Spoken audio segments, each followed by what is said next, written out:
5 ایسی فاسق چیزیں ہیں، 5 ایسے برے جانور ہیں جن کو حرم کے اندر بھی قتل کیا جا سکتا ہے۔ یہاں فواسق کا مطلب گنہگار نہیں ہے، فاسق کا لفظ جب انسان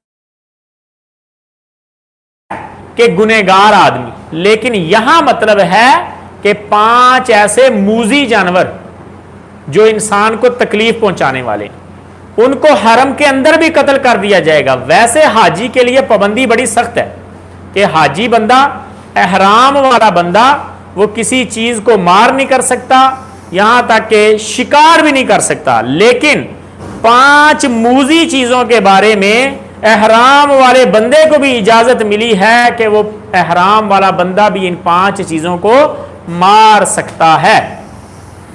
اور نبی کریم صلی اللہ علیہ وسلم نے ان 5 چیزوں کی وضاحت فرما دی۔ پہلی چیز الفارۃ، چوہیا۔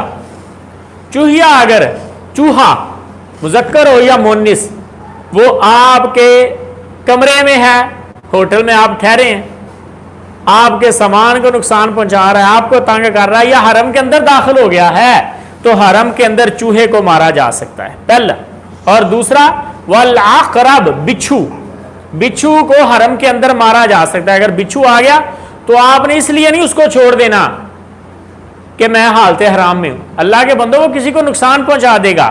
اور تیسری چیز والغراب، کوا، کوے کو حرم کے اندر آپ مار سکتے ہیں اور حالت احرام میں بندہ مار سکتا ہے۔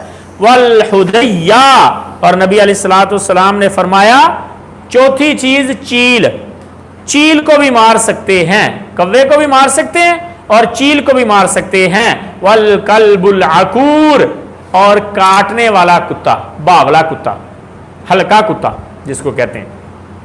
ان 5 چیزوں کو حرم کے اندر بھی مارا جا سکتا ہے۔ اور اس مسئلے میں عبداللہ ابن مسعود کی روایت، عبداللہ ابن عمر کی روایت، ابو ہریرہ کی روایت، ابو سعید کی روایت، ابن عباس کی روایت۔ اور حضرت جی مقصد ہے مسلمانوں کا تحفظ، مقصد ہے لوگوں کے جان مال کی حفاظت، کہ حرم میں اگر ان چیزوں کو چھوڑ دیں گے تو عین ممکن ہے کہ حاجیوں کو نقصان پہنچائیں۔